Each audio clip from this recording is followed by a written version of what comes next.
Hi. So when you go to the React Learn website and you go through their tutorial, one of the first things they teach you is this tic-tac-toe example, where you can play, you can start making moves, and then you see the board updating. And then when somebody gets three in a row, it shows you the winner. And you also get this list of history states, and you can start jumping back through the history. You can pick up playing from that point in the history. So that's a nice small game example that sort of showcases all of the features of React. And on the left here, you see the code for that. We have your index file where we're setting up our basic application, importing the styles. The styles are not very interesting. They're just generic style sheets that's going to do the styling of all our HTML, and importing an app component and then rendering that. So all of the intelligence is in the app component, which consists of a square component, which renders one square, the board component, which renders the whole board, and then the game component, which renders the board, the winner state on top, and the history buttons on the right. There's a calculate winner function that, given a certain board state, calculates whether there is a winner or not. But that function is not very important or interesting here. And if you use that code in React, you get the example on the right, but the example on the right is actually not React. This code that I just demoed is the vanilla web component re-implementation of that React example. And I'd like to walk you through it. So let's start with the basic setup. So what this index.js is doing for us, this is happening across index.html and index.js on the web component side. First thing we're doing is importing the style sheet. The style sheet is exactly the same file on both sides, so it's not interesting, and I'm not going to dig into it further. And then we're bootstrapping our JavaScript environment on the JavaScript side of things. In the JavaScript environment, so still more or less covering what this file is doing on the left, as well on the right. In this JavaScript environment, we're waiting until the DOM is ready for interaction. We're going to register our web components, which is a function exported from app.js, and then we're going to append an xgame custom element to the page. So that's a web component that we defined, which then becomes part of the set of tags that we can use inside of HTML. And if we go into app.js, what you will actually see is that register components registers three custom elements, three web components, xsquare, xboard, and xgame, and they each come with a corresponding implementation as a web component class. So every class, every web component class extends HTML element, and it will be used to add a behavior to those custom elements. So let's start comparing these side by side. This React component, square, is quite simple. It's stateless. It renders a button, class name square, with an onClick handler. So every time the button is clicked, onSquareClick will be called. And with a label X or O or empty string that's passed in as the value prop. Doing exactly the same on the web component side, we create a button element. We add the class name of square. We set its text content, which is the label, which is an attribute instead of a property on the web component side. So the property becomes a value attribute. And we add an onClick handler to this button. But because this is a web component, we cannot actually pass those in as attributes. But what we can do is dispatch a standard browser event, which we use the dispatch event method for, which all web components automatically have. And we use a custom event of type squareClick. So every time the button is clicked, a squareClick event will be dispatched to the board component. And then we add the button as a child. So that does the same thing. Then the actual board component on the React side, it receives three props. X is next is true false, whether X or O has to make the next move. Squares is an array with the current board state, an array of 9 values, X, O, or empty. And onPlay is what we will call every time a new board state is calculated. opening up the same thing on the right, you see immediately there's a small difference.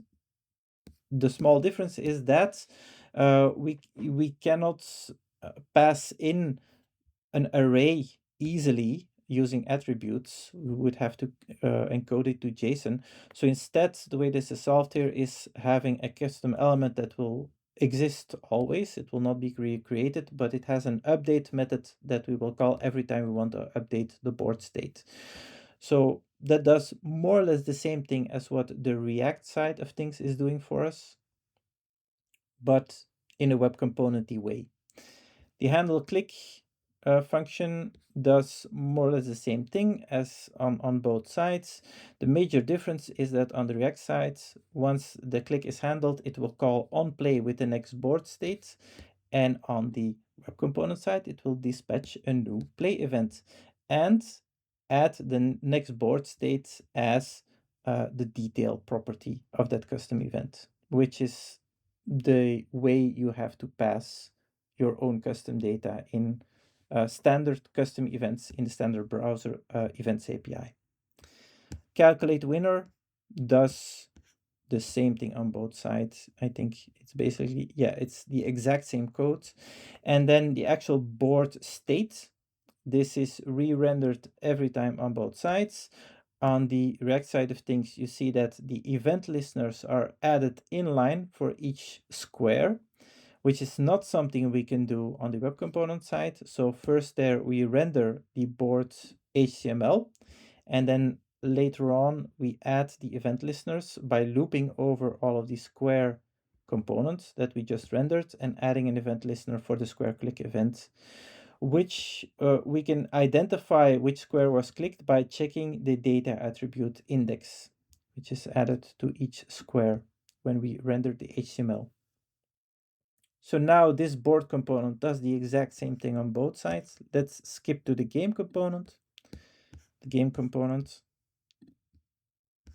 is again similar but also different. On the React side of things, you see that we set up two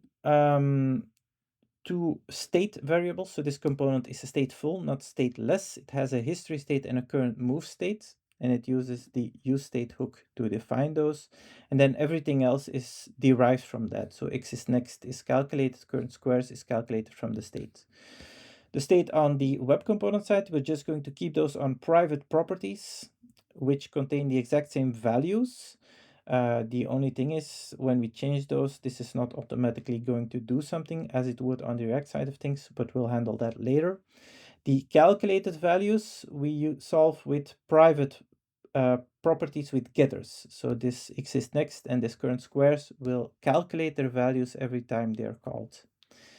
The board calculated value is just a convenience function to easily access the board web component, because on the React side of things, we're re-rendering that every time. And on the web component side of things, we're rendering the board once and then referring to it every time. So that's why this is there. Moving down to handle play, which is called every time a play occurs. It does the same thing more or less on both sides. The only difference is on the React side of things, it's enough to call set history and set current move, and React will automatically re-render everything for us.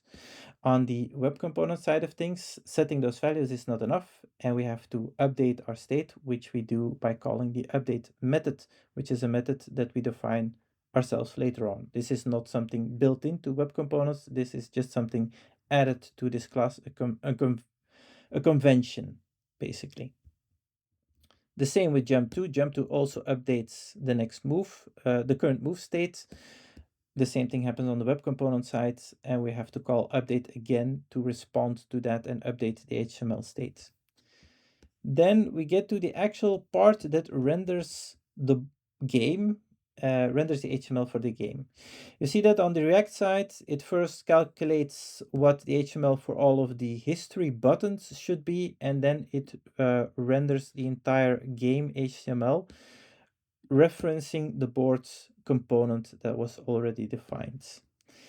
On the web component side of things, this is split up into two parts. Connected callback is called once when the game component initializes and is added to the DOM, which sets up the basic structure of the game. Adds the play event listener so that we're going to respond to the board's play event when that occurs. And then immediately calls the update method to update the board state and update the list of history buttons. And this update routine is basically updating all of the fixed structure with the live state of the game. So here we see this updating of the moves. We see the calling of the update function method on the board web component.